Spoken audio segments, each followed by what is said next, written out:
If you've ever traveled the Delta roads from Freeport to Antioch along the Sacramento River, you may think you've been transported back to the 1940s.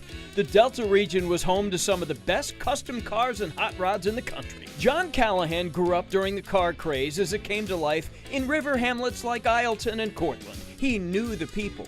He wrote this book, Hot Rods and Custom Cars of the Sacramento Delta. He chronicled this fading moment in time so we won't forget it. Wanted to make it a story about people and their love of cars and hot rods.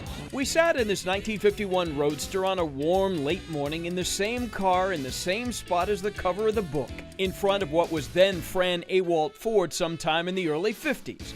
The garage, much the same as it once was. I like that. So why were there so many of these hot rods and custom cars built in towns like Walnut Grove and Rio Vista?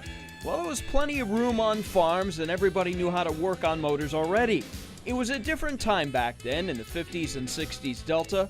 The clock moved slowly. There was time to get under the car with your dad. It's amazing the father-son connection with building a lot of these cars.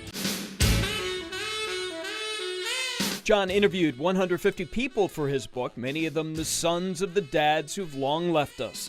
Each chapter in his book is the story told by car owners. How was it custom? When and why?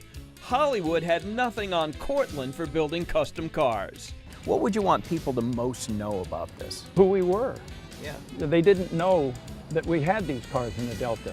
It's like LA and, East Coast, Detroit and all these places.